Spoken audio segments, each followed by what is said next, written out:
Je m'appelle Thomas, et je dois te dire quelque chose avant de commencer. Je n'ai pas toujours été comme ça, comme je suis maintenant. Avant, j'étais quelqu'un qui fonctionnait toujours, qui livrait toujours. Jamais en retard, jamais imprécis, jamais pris au dépourvu. J'en étais fier, vraiment fier. Ma carrière était ma vie, mon travail était ma vie. Chiffres, objectifs, résultats, cela me définissait, cela me remplissait, ou je croyais que cela me remplissait. J'ai oublié les gens autour de moi. Pas exprès, pas par méchanceté, juste comme ça. Parce qu'il y avait toujours quelque chose de plus important. Toujours une réunion, une échéance, un appel. Les gens ont attendu. Ma famille a attendu. Ma mère a attendu. Et je me suis dit, ils attendent, ils sont toujours là. Ils attendent simplement. Jusqu'à ce que j'aie du temps. Jusqu'à demain. Jusqu'à la semaine prochaine. Jusqu'à un jour.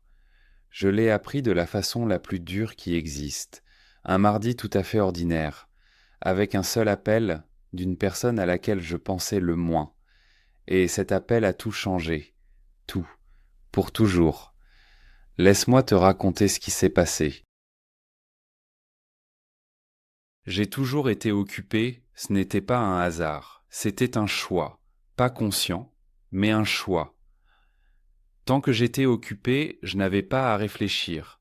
Pas aux choses que je repoussais, pas aux appels que je n'avais pas faits, pas aux visites que je reportais sans cesse. Tant que la journée était pleine, tout allait bien. Je me levais tôt, je me couchais tard. Entre les deux, il y avait le travail, toujours du travail. J'appelais ça efficacité, j'appelais ça discipline. Mais parfois, tout au fond, je savais. Ce n'est pas une vie, c'est une cachette. Peu à peu, je me suis éloigné de ma famille. Pas du jour au lendemain, pendant des années. Les visites sont devenues somme plus rares, les appels plus courts, les intervalles plus longs. Un jour, on ne s'est plus vu qu'à Noël. Puis, même cela, presque plus. J'avais un frère, Claude. Nous ne nous aimions pas. C'est la triste vérité. Vieille blessure, vieux mots, des choses dressées entre nous comme un mur. Un jour, nous avons cessé d'essayer. Nous avons simplement arrêté. Ma mère ne l'a jamais accepté. Elle a toujours espéré, toujours essayé, toujours cru que nous nous retrouverions un jour. À l'époque, je n'ai pas apprécié cela, son espoir, sa patience, son amour. Je les ai juste pris pour acquis, comme tout le reste. Ma mère était une femme tranquille, pas muette, calme. Il y a une différence. Muette veut dire vide, calme veut dire plein. Elle était pleine, pleine de chaleur, pleine de patience, pleine d'amour qu'elle ne montrait pas avec de grands mots, mais avec de petits gestes, avec ce cliquetis de tasse tôt le matin. Elle se levait toujours avant tout le monde, toujours. Enfant, j'aimais ce bruit, ce léger cliquetis venant de la cuisine, cette odeur de café. Je savais, elle est là. Tout va bien, elle est là. Je trouvais cela normal, bien sûr. Les enfants font ça, mais je n'étais plus un enfant. J'étais un homme adulte, et je le trouvais encore normal. Elle m'a écrit des lettres, de vraies lettres, à la main, sur du papier bleu clair. J'ai lu ces lettres. Je les ai gardées, dans un tiroir. Mais je n'ai jamais répondu. Pas vraiment. Parfois un court appel, 5 minutes, 10 quand tout allait bien. Oui, maman. Non, maman. Tout va bien, maman. Mais je dois y aller. Je dois y aller. Je dois y aller. C'était ma phrase qui a tout coupé, chaque conversation, chaque lien. Je dois y aller, comme si quelque chose avait été plus important, comme si rien n'avait jamais été plus important.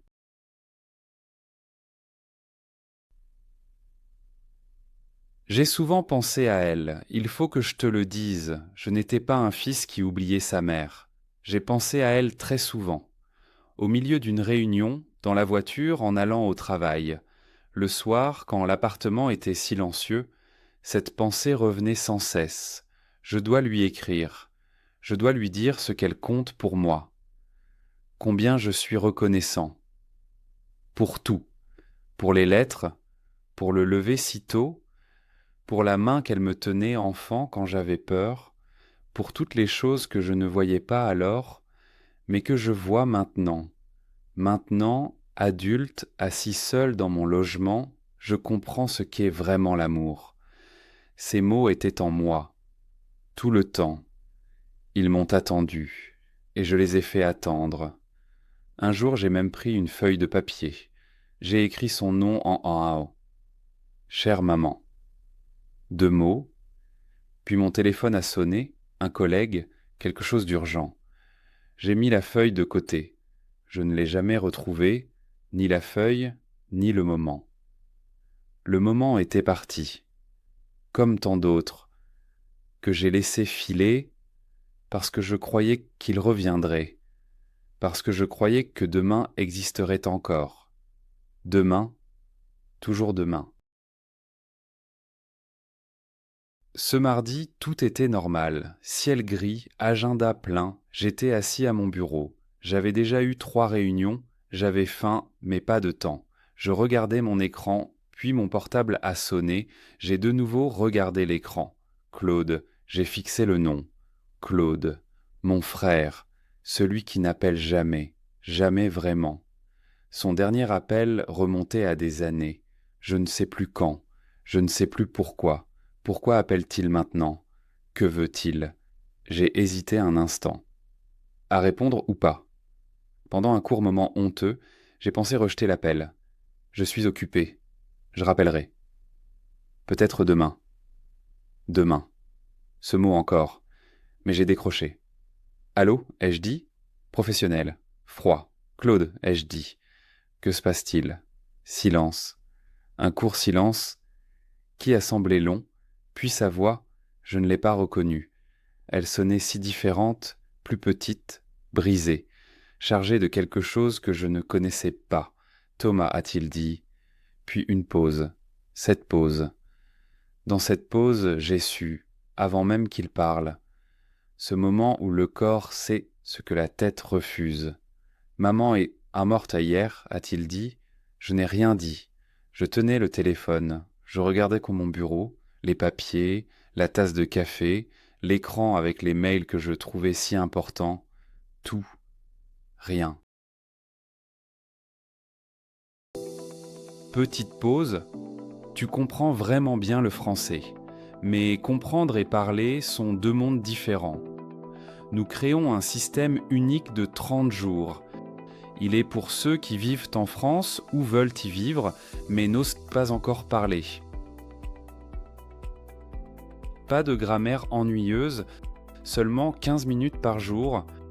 Réserve ta place maintenant et profite de 30% de réduction. Lien dans la description. Expatly, where speaking becomes living. Je ne sais pas combien de temps je suis resté là. Après que Claude a raccroché, il a encore dit quelque chose à propos des funérailles. Sur le jour et l'heure, j'ai entendu les mots. Mais ils ne sont pas arrivés. Ils se sont perdus entre sa bouche et ma tête. J'ai terminé l'appel. J'ai posé le téléphone sur la table. J'ai regardé l'écran.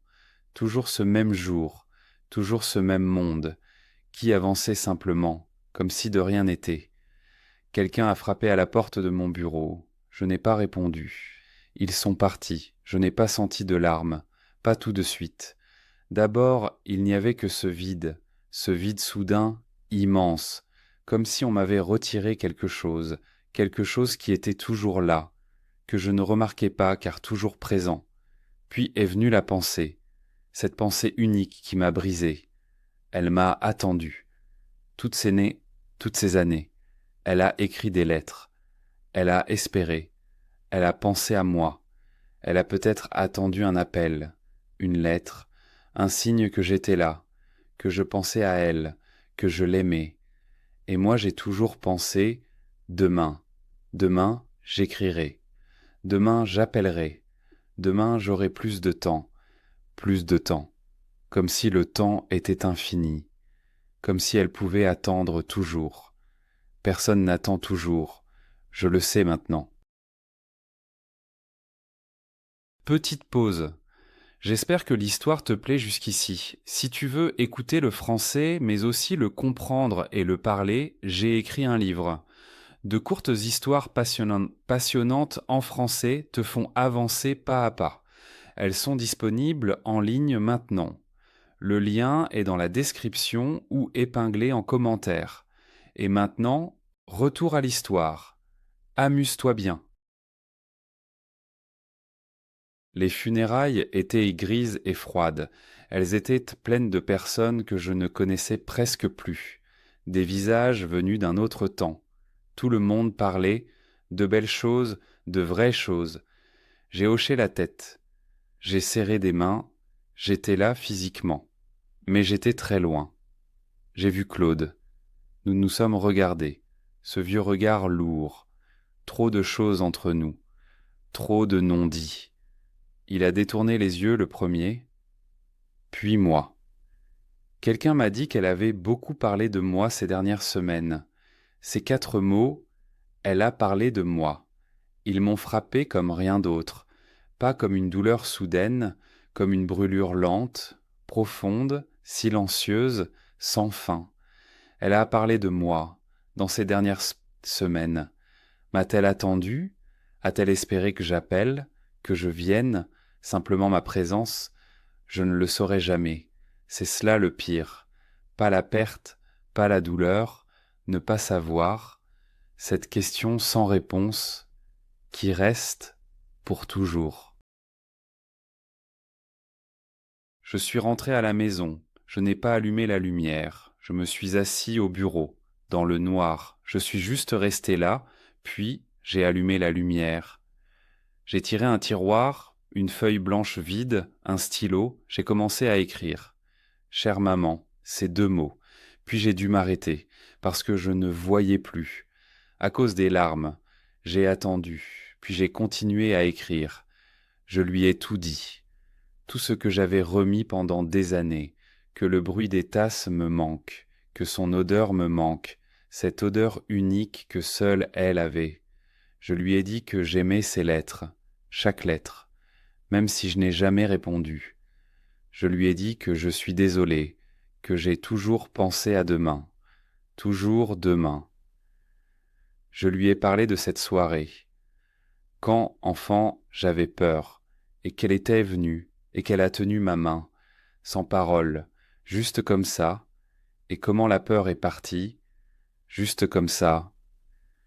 Je lui ai dit que je voudrais tenir sa main maintenant, encore une seule fois.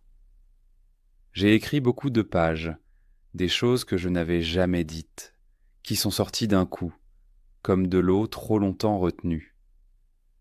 Quand j'ai fini, j'ai plié la feuille, dans une enveloppe. Son nom dessus, juste le nom, pas d'adresse.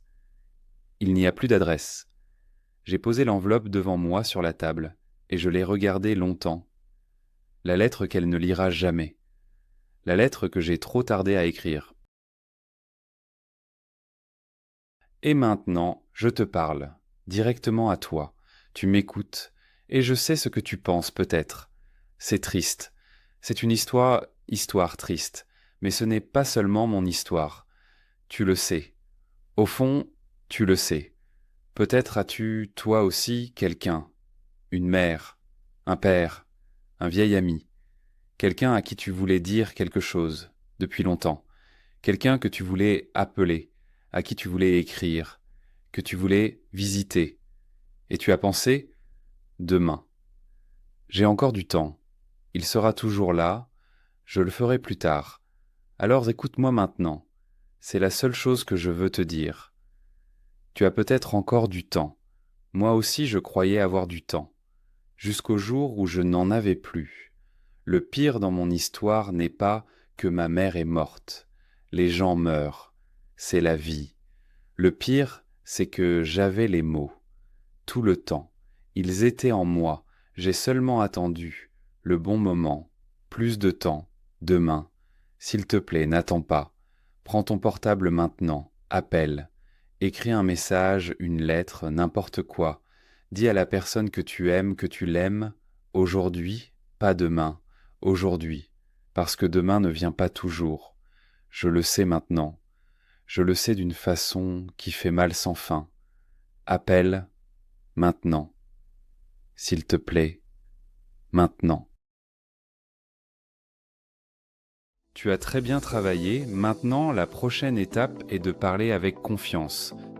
Réserve ta place dans notre cours de 30 jours et reçois 30% de réduction. Lien dans la description. À la prochaine.